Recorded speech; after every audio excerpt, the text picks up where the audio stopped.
I want to welcome you to Dream Chasers Radio with me, your host, Yaya Diamond. As I say, what's up, peoples? How you doing? Oh my gosh. Okay, I am gonna just go through the whole spiel. You get us everywhere. Okay, but we got to get into this show because this is like one of the topics that I have been talking about on my women's channel. It is diabetes, pre-diabetes, high blood pressure, and all the rest of the little things that we are plagued with where we could probably change some things. I mean, I'm not going to lie to you. I did, and I hope you can too.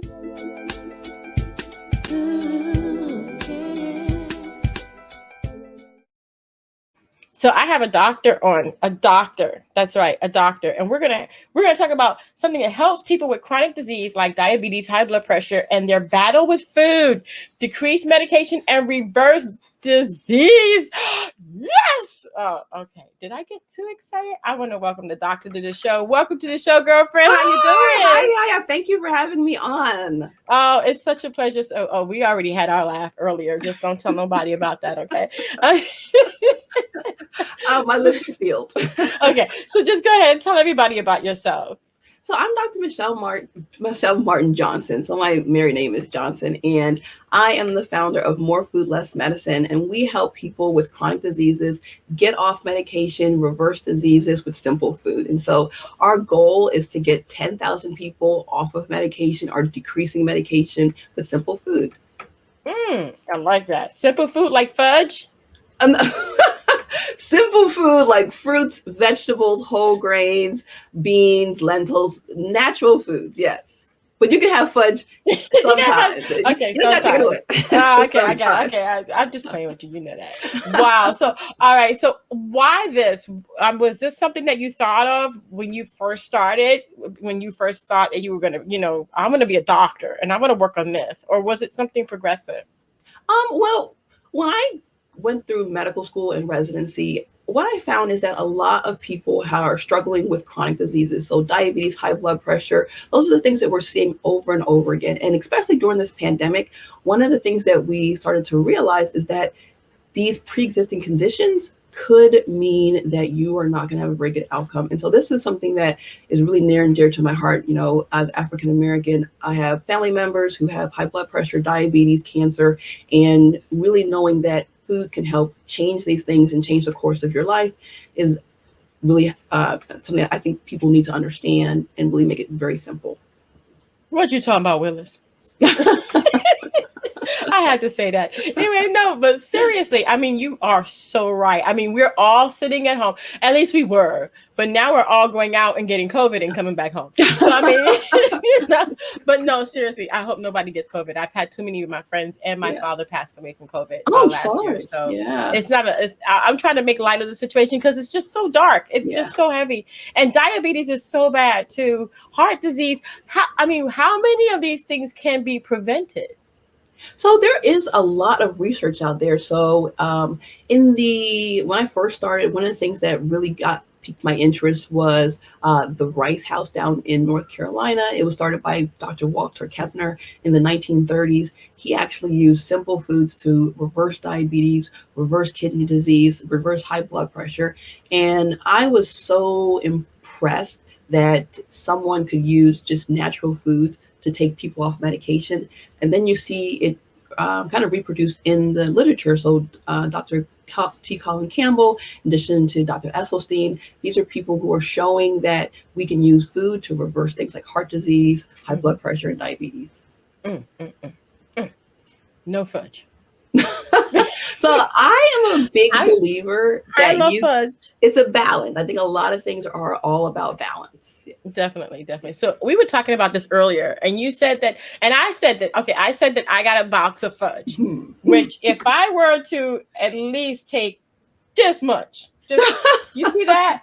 That little tiny, you see that? I can't. That's all I need. I can't see it. I can't see that. Hold on. Here, right there. If I could just take a little sliver of that thin of a piece of fudge, I think my fudge is gonna last me about a year, unless it grows algae, and it becomes like this big fur ball.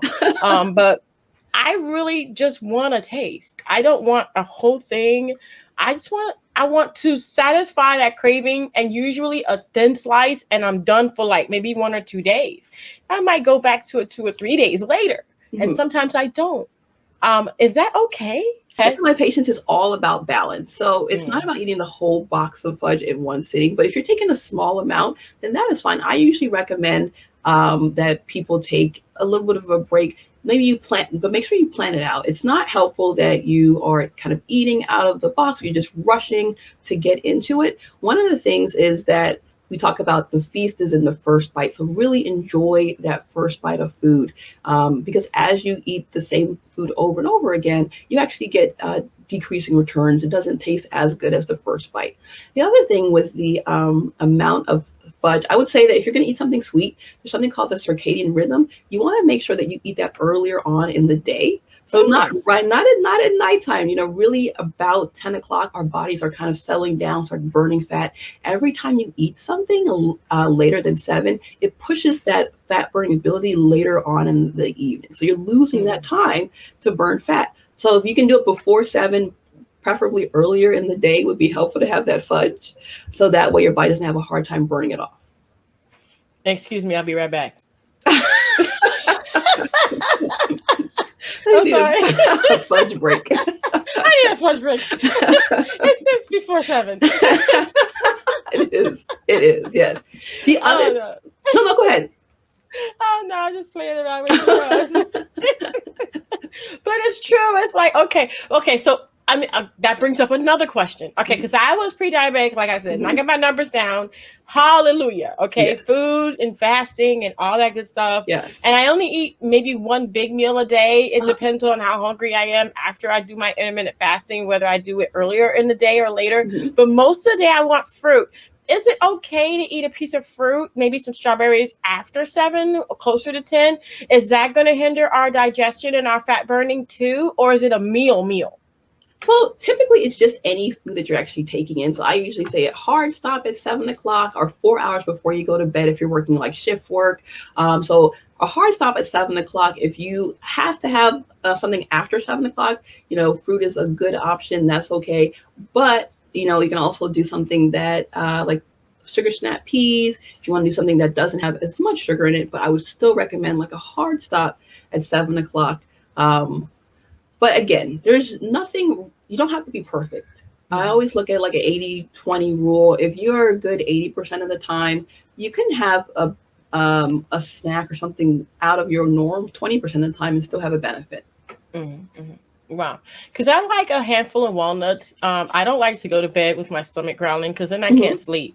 Okay, nuts are actually a great option, especially if you want to eat later on in the evening. Hmm. And the nuts are a good food because they have anti-inflammatory properties. They do have some protein, and so if you have to have something, nuts are a good option too. I like that because I'm a nut. So So pretty. nuts are very good. You typically, if you're trying to lose weight, we usually recommend keeping your nuts to about an ounce of nuts a day. But if you're Hmm. not trying to lose weight, more is fine. Right. Yeah. No, I just get a handful. I have some walnuts in a jar, and at nighttime, if I get really hungry and I don't feel like going, I just grab a few and eat them, and then I'm good. That's fine. That I'm good actually to is go. fine. Yeah, I'm good to go because I'm already nutty, so don't need no more nuts. So on the serious side, though, what can people do to begin that journey of healing their bodies? Yes. So one of the things that I realized for myself is I realized that there's so much information out there, and it's very hard to kind of decipher what is true and what is helpful.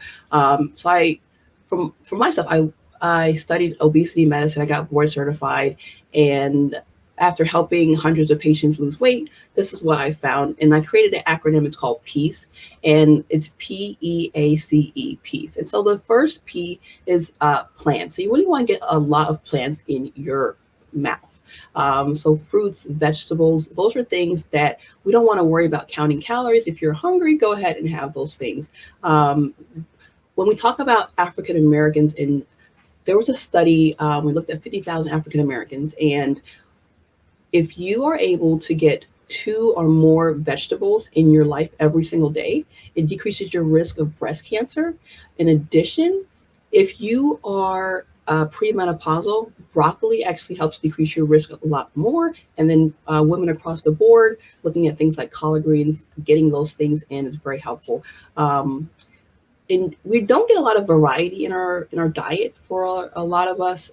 Most Americans were eating canned tomatoes, potatoes, and iceberg lettuce. That's how much we're getting in terms of greens. But if we were to add in two different fruits or vegetables every single day, it decreases our risk for diabetes 8%. So getting variety is a really helpful thing. Um, what you want to do also is eating as close to nature as possible. So when you're eating different types of food, you want to make sure that you're avoiding things that are processed, things that come in packages. So eating as close to nature as possible. You can grab an apple, eat it, your spinach, eat it. Those things are absolutely fine. Um, Avoiding addictive substances like sugar, oil, salt, excessive oil. You want to make sure you avoid those things. Again, you usually find those things in packaged food. And then C, you want to make sure that you cook at home. If you can cook at home, you can probably decrease a lot of the extra sugar, oil, and salt. And then you can actually make the food the way that you like it. The next thing is E. So ending your eating at 7 o'clock or 4 hours before you go to bed. Again, when we talk about the way that your body doesn't expect that it should have food in the middle of the night. You're not built for that. So your body starts to rest and starts to digest at nighttime.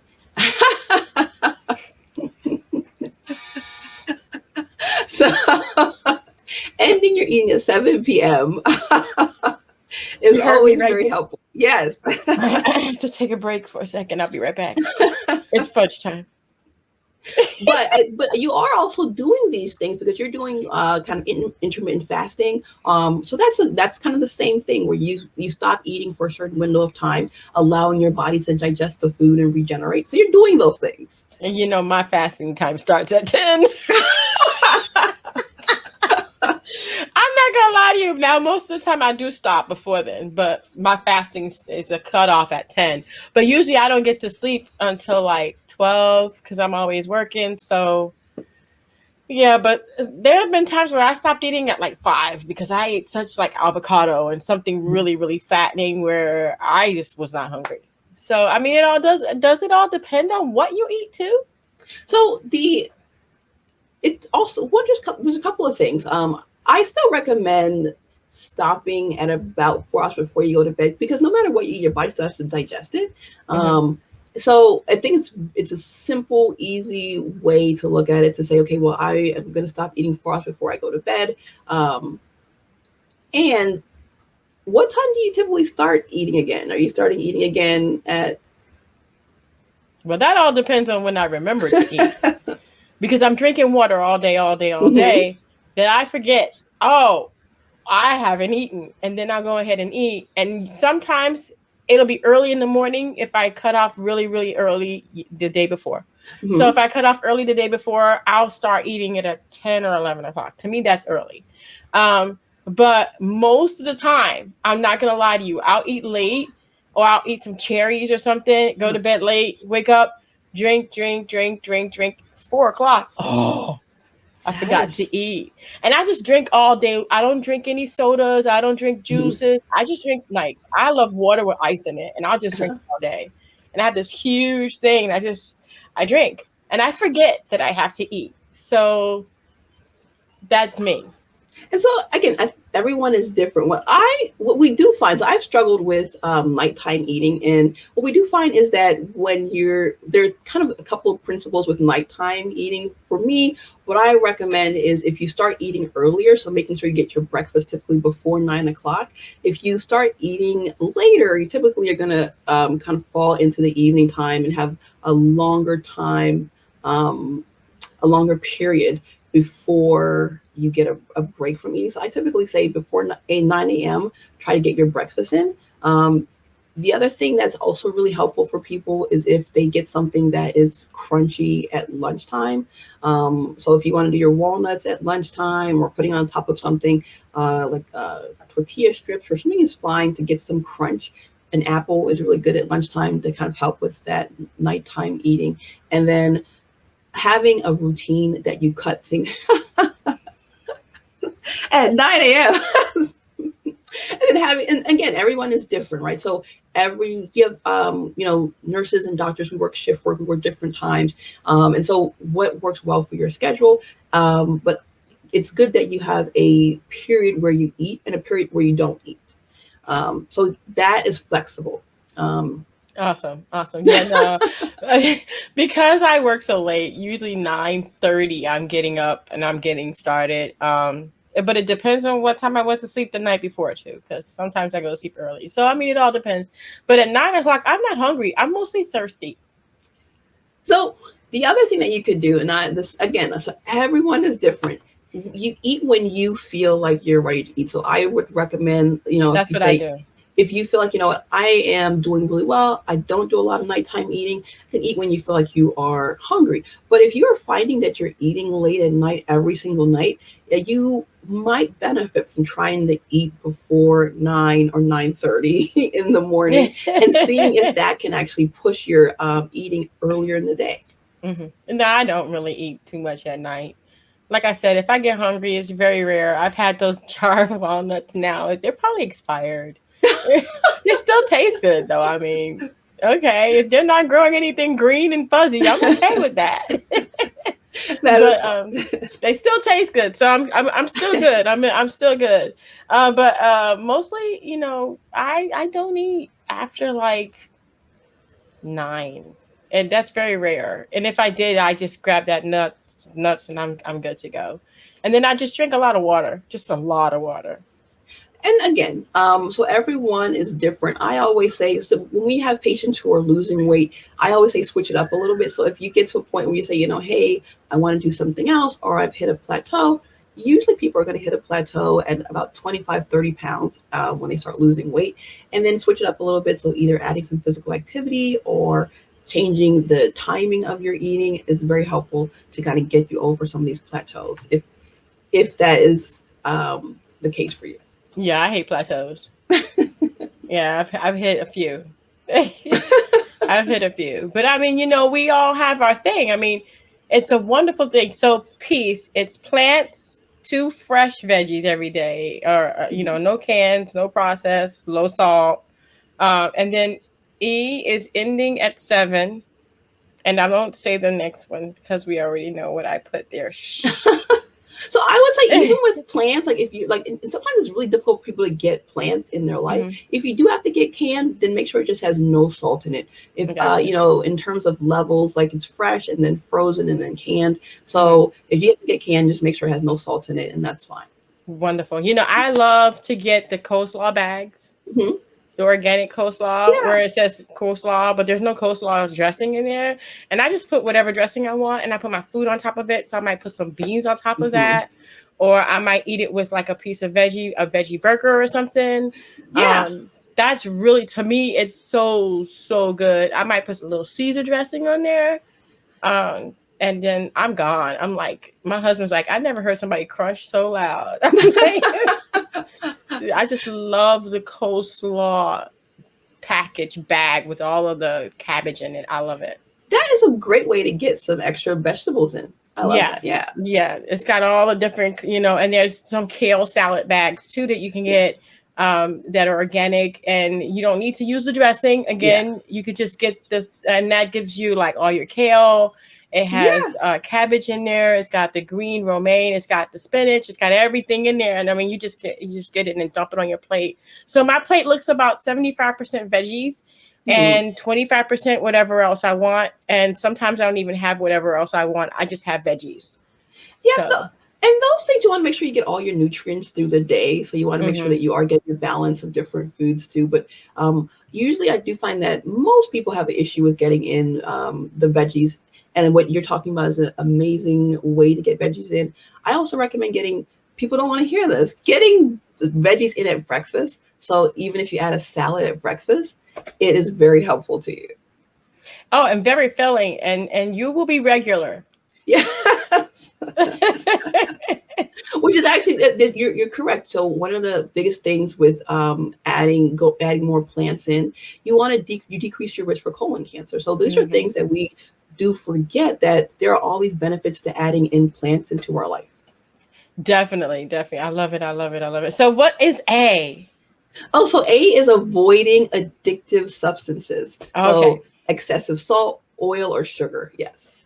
I'm typing that in. Mhm. Avoiding addictive subs. Substances like salt, oil, and sugar. So a lot of times we put uh, we we what we see is a lot of times patients come in and say, "Oh, I have high blood pressure," and then they take away the salt that they cook at home with. But most of the salt that Mm, we get, it comes from packaged foods or foods from outside. right. So when you are leading us to see, when you cook at home, you decrease that extra salt, oil, and sugar Right. that comes in from someone else deciding how much salt goes in your food, how much sugar goes in your food, how much oil Yeah. goes in your food. Yeah. I've seen that. Like on the side of the packages, I'm very conscious of what's in the nutrients on the side of the package. And I'll see like 400 and some odd milligrams per tiny little patty. I'm going, Mm-hmm. that little patty is worth a lot of salt. Yes, that's true. That's like salt patty. It's not like a patty. So I try to avoid that. I stay under at least 100 milligrams because I know that what is it, 1,000 or something milligrams equals 1 gram. You're only supposed to have like 2,000. What is it? Yes, Milligrams of or something of salt a day. I forget what it is, that's milligrams or correct. grams. 2,000 milligrams was equal to 2 grams. So Right. 2,000 milligrams per day of sodium. Mm-hmm. Right. So you're not supposed to go above that. But I mean, literally, a meal at McDonald's will put you above and beyond and into tomorrow. This is true. So, so if you're staying with the recommendation to stay under 2,000 milligrams or 2 grams of sodium, one of the easy ways to add this in is when you look at a label, really quick and easy. When you look at the label, I don't have anything with me here, but the label will have the calories at the top, and then they'll have the milligrams of sodium. And what you want to look for is to make sure that the milligrams of sodium is smaller than the amount of I can't. calories. You can't see that because it's like in the thing. Let me switch my camera up, and then that way people can see it. So keep talking. Just Yeah, keep so talking. you just want to make sure that when you look at the total calories and you look at your sodium, make sure that your total milligrams of sodium are less than the amount of calories per Hmm. serving. So what the nutrition label is based off is about 2,000 calories per day. And so if you are taking in, let's say something has 100 calories and the sodium content is 300 milligrams, you Hmm. want to avoid that food. I don't know. So this one here is some organics. It's Newman's Own peppermint. Mhm. So if you're looking at the sodium, what does that say there? So the sodium says 0 milligrams, right? And then Aha. what you would look at is the total calories, which are 10. And Hmm. though, so as long as your sodium milligrams are below your total calories, then that food is a good food to have to stay below your number of sodium grams. Hmm. So you would typically never go over your 2,000 milligrams of sodium because your calories are based on 2,000 calories. There you go. So See, it's a quick and that's a easy way. good. Yeah, This is not a food though; it's a mint. it's a But bit. I really, really, truly think that we need to be more conscious of what we're seeing and what we're not seeing. Because I Yeah, mean, it'd be like, oh, I don't care. I'm just going to eat that. But at the end of the day, your body does care, that's so you true. have to take care of your body. So definitely, definitely. So I just wanted to go ahead and do that. Okay, so let me get back to where we were because we were talking about peace. Mhm. Talking about peace. So we are avoiding addictive substances. What about ice cream? So ice cream is a trifecta of all of those three. So sugar, oil, sugar, fat, and salt. Yes. So it's not surprising that we love it a lot because it has all the things that are very addictive. So again, I believe that we should be able to enjoy certain things, but just not all the time. So, if you're doing well 80% of the time, so what we do with my family, what we'll do is we are very strict 5 days a week. And then, like, maybe on Saturday, we might have a meal where we say, okay, we're not going to be as picky, and it's fine. So Mhm. when we go to work, it's fine. We know exactly what we're going to eat. We plan our meals. We cook at home, and If on one day that we decide to enjoy life, that's okay. You don't you're here to enjoy life. I have to say this. I have to say this. I thought I could. I can't. Because I mean literally if I have one scoop of ice cream, I'm set back about 72 hours. Because I feel it. It's like, okay, my stomach goes, and I mean everything else just goes, and I gain 2 pounds with like just a little bit of ice cream. I can't do it. I can It takes me 3 days to get back to where I was 3 days prior when I do that. And what I would say with those things, also listening to your body, there's certain things that you may not be able to eat anymore. There's certain things I can't eat anymore. It doesn't. I don't like the way it makes me feel. I don't like the way I feel after I eat it, and I just don't eat it anymore. I'm getting So, old. and I think that that's okay. You, as you mature, you listen to your body a lot more, and there are things that maybe I could eat when I was 20 that I can't eat now, and that's okay. That's fine. Um, I like what she said. She says we're getting mature. we are. Oh gosh, I'm so silly. All right, so we're gonna keep going. We're gonna keep going. We're gonna go to C, right? So we're at C for peace. C. Yeah, so C is cook at home. Oh So, goodness gracious, you just said it. Cook at home. That it can be good, but sometimes it's not so good because cooking at home. I mean, you ever ate at my mother's house? what do My you mom can mean? cook, boy. I be like, boom, boom, boom. Cook at home. I don't know about that.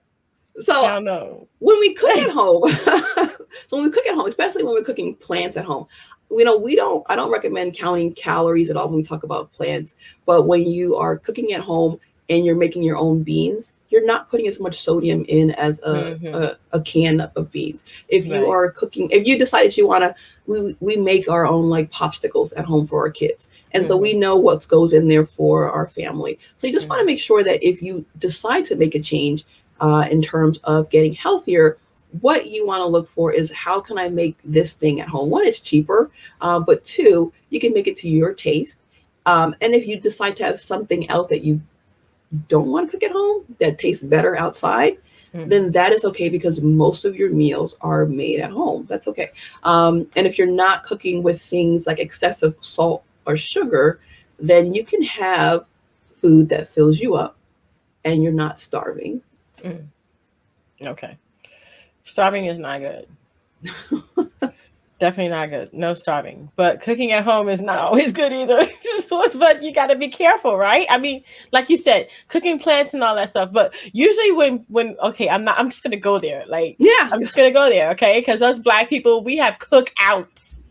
yeah. And the cookout has got like potatoes, like potato salad and ribs and black was it was it black eyed peas with okay, we go in there with some cornbread and we just gone.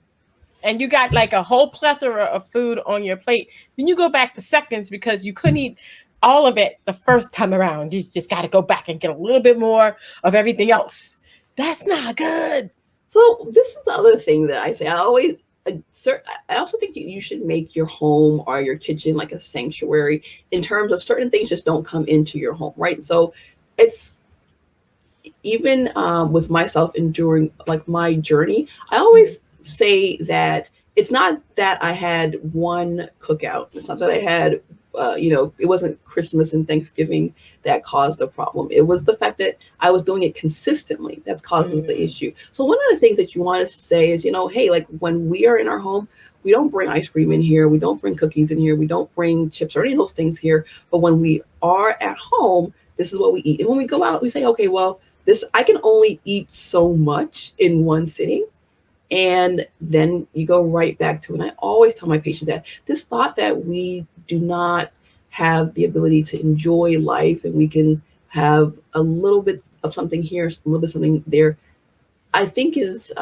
what causes this constant like yo-yo of, mm, oh, I'm perfect today and I'm not perfect tomorrow, so everything right. is out the window. I would say that if you say, what, and I bring my lunch, I do my breakfast, I do my dinners, 5 or 6 days per week, that one cookout is not going to uh, is not going to ruin your entire lifestyle change.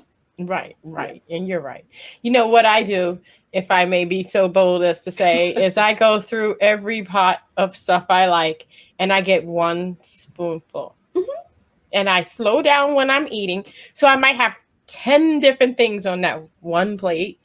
And I eat a spoonful of everything. That way I enjoy it, but I don't overindulge. So, and it makes me feel kind of good to do that. I think that's a great idea. And what I also tell my patients is that before you go anywhere, get your salad in, get your leafy greens in. Because if you eat your salad, if you eat a salad, soup, or fruit before you go somewhere, or you can do all three, then you're going to eat less. Your body typically, your stomach only holds so much, and we usually eat about the same volume of food every single day. So if you can fill up before you get to a cookout or to an outing or to a restaurant, that will help you make better decisions when you are eating out. But yeah, eat before you eat. Yeah, just don't do it on Thanksgiving, guys. No, eat before you eat on Thanksgiving too. It's so funny. Everybody's like, I haven't eaten all day, so you better bring it. No. Eat before. Eat before. Yeah, she's right. Eat before. Definitely eat before. And do the one spoonful thing. It's gonna really make you feel better afterwards, man. I tell you, but everybody's like, I didn't eat all day. You better bring it. You better have No. all that. But no, okay, so we can't do that no more, guys. We are maturing. Girl, I'm having so much fun. Oh, thank you so much for being on the show. I appreciate it. You No, guys, thank you. I'm really everybody. enjoying this. Oh my gosh. Okay, so we got one more letter to go. What is that last letter? So end your eating at 7 p.m. or 4 hours before you go to bed. So as we talked about before, your body is on a rhythm. So your body kind of wakes up at a certain time, you go to bed at a certain time, or you should go to bed at a certain time. And these are things that are set in us. And so what we call the circadian rhythm, and your body's ability to burn food, to break down food decreases as it gets darker, right? And so if you are eating the same meal at 8 o'clock at night, as opposed to 8 o'clock in the morning, your body is less able to handle it, and you are more likely to have a shoot up of your glucose or a spike of your sugar, right? And so you want to make sure that you are getting in most of your food earlier on in the day, just because that's the way that your body is normally able to handle nutrients in food. When you're eating at 8, 9, 10, 12 o'clock at night, your body is not able to handle that, and you will start to have issues with weight, in addition to um, higher risk for diabetes and glucose intolerance. Mm, mm. Y'all, we got some work to do. But in all seriousness, I mean, it can be done. It has been done, and we can do it. It just takes time. I mean, I've seen so many people beat themselves down because they couldn't get it in the first 2 days, and it just doesn't happen like that. And I definitely agree that it's really about taking time. I think looking at saying this is what I would like to do. This is the way I want my life to look. It's not trying to rush and get to a goal within a day or two or three. You are trying to make changes that you can sustain. And so I always say, if you are not planning to do this for the rest of your life, then you shouldn't do this, right? If it's not something that you can hold on to and continue for the rest of your life, it's not something that you should say is sustainable. Right. So make little changes that you say, hey, I'm going to walk for an extra 5 minutes this week. I'm not a walk for 10 minutes every single day. And if you can do that, great. And then add more on. If you want to add a salad at breakfast, that's fine. And if you say, I can do it for the rest of my life, then that's okay. But when we do these things that are, fad diets, it's not really healthy for you, but also it's not sustainable. Right. Wow. Well, doctor, thank you so much. I had such a fun time, and we learned that my mints are the best. Just saying, and that we're all maturing. I have to talk to. Hold on a second. I have to do this. You're not getting old. You're maturing.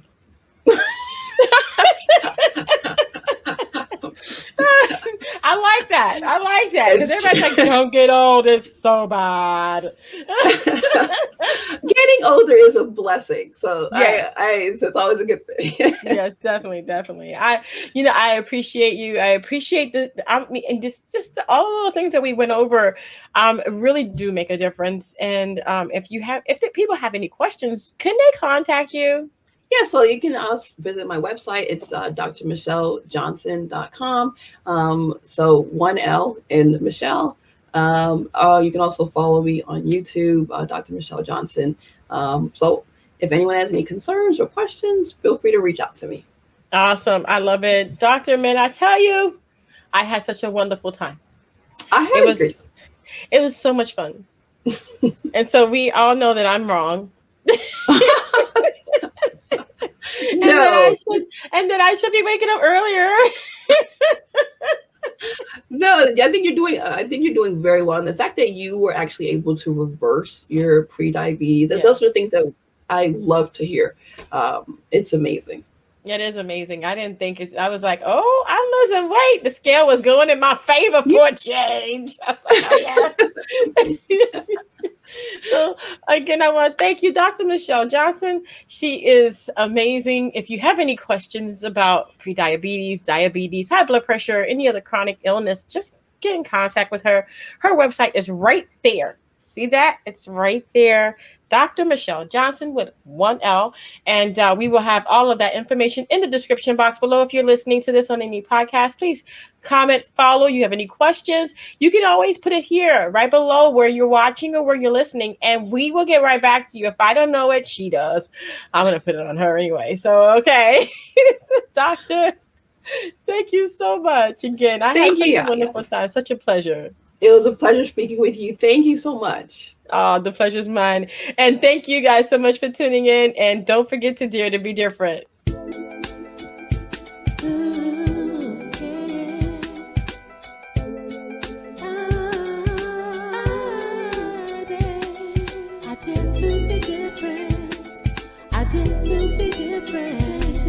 I dare to be different.